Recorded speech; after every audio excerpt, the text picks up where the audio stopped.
આજે હું શાળા પ્રવેશ ઉત્સવ વિશે તમને થોડું કહેવા માંગુ છું, જે તમે શાંતિથી સાંભળો એવી મારી નમ્ર વિનંતી. પ્રજ્ઞા પારમિતાની આરાધના કરીએ, જ્ઞાનની મશાલ દરેક હાથમાં પ્રજ્વલિત કરીએ. અજ્ઞાનનો તિમિર હરખ ઉજશે, અંતે પ્રગટશે અગ્નવેદીની જ્વાળા, સગળું થશે જડાહડા. આજે શુભારંભ થઈ રહી છે એક એવી તપોવન શાળા. આજે આપણે દરેક એક એવી શાળા પરિવારનો ભાગ બનવા જઈ રહ્યા છીએ. એક એવા વિશાળ વટવૃક્ષનું નાનકડું પર્ણ, નાનકડી કોપર બનવા જઈ રહ્યા છીએ, જે દિવસે ને દિવસે, ક્ષણે ને ક્ષણે ફૂલતો ફાલતો રહેશે, ઉગતો રહેશે, વિકસતો રહેશે અને આ સમાજને હરિયાળીની છાંવ પૂરી પાડતો રહેશે. આજનો એ સમય છે કે શાળા, શિક્ષકો, વાલીઓ દરેકના નજર સામેનું માત્ર એક જ લક્ષ્ય છે કે બાળકનો સર્વાંગી અને સંપૂર્ણ વિકાસ થાય અને ક્ષણે ક્ષણે થતો રહે.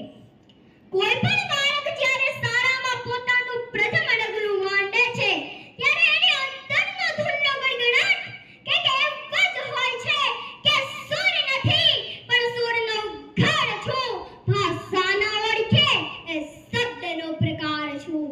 ચટ્ટાન તોડીને માર્ગ કાઢીશ જરૂર, ધીમા છતાં સતત બિંદુનો પ્રહાર છું.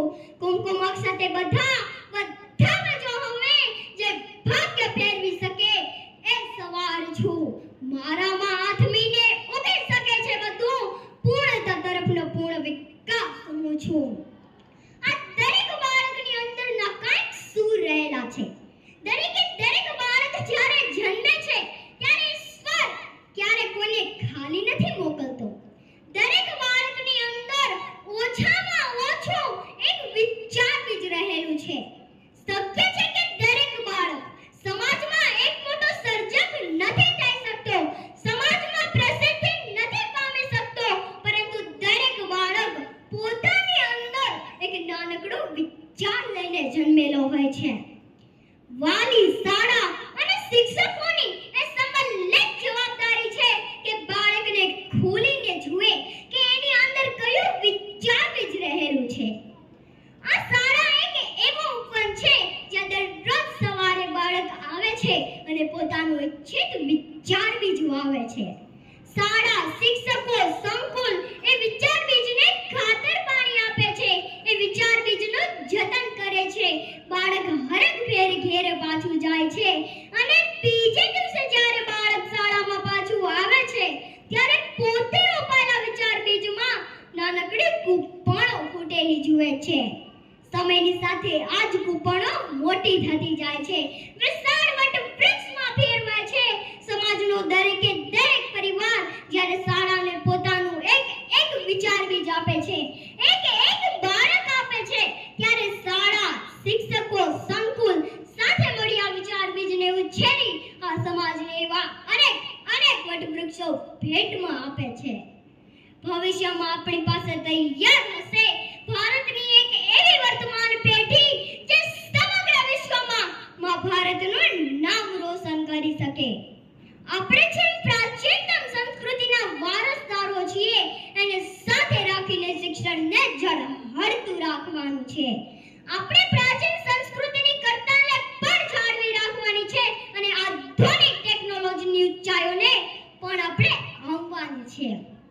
આજે આપણે એક એવા સમયગાળામાં જીવી રહ્યા છીએ જ્યારે આપણે સંસ્કૃતિ, આપણે સંસ્કારોને સાથે રાખીને પણ વિશ્વ જે માર્ગે આગળ જઈ રહ્યું છે એ માર્ગ પર આપણે ધસમસતા ગંગાના પ્રવાહની જેમ આગળ વધવાનું છે અને આપણા બાળકોને એ માર્ગ પર આગળ વધતા શીખવવાનું છે.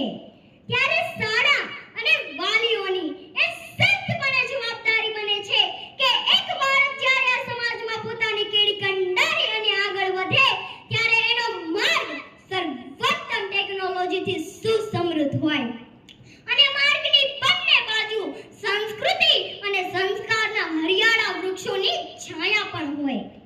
આપણે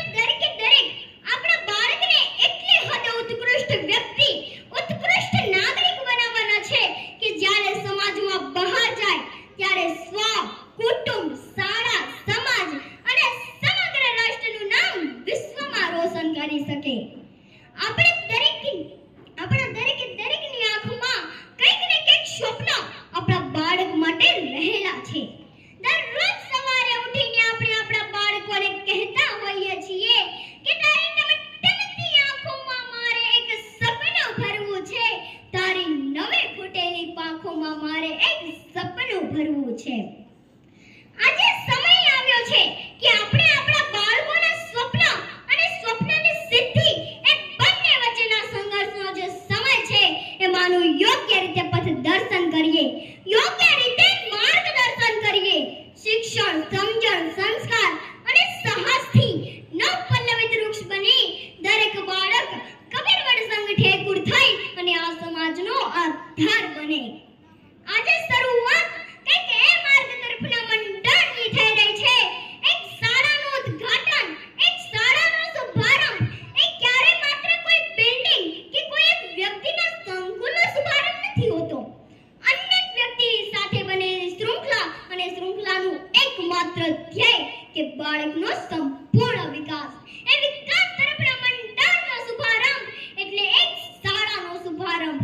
એક શાળા પરિવારના કૂપનની શરૂઆત એટલે એક શાળાનો શુભારંભ. અને આજે આપણે એક આવા સુંદર મજાના કૂપનની શરૂઆત કરવા જઈ રહ્યા છીએ જે આવતીકાલે કલાકૃતિનો અદ્ભુત નમૂનો બનશે. અહીંથી બહાર નીકળતું એક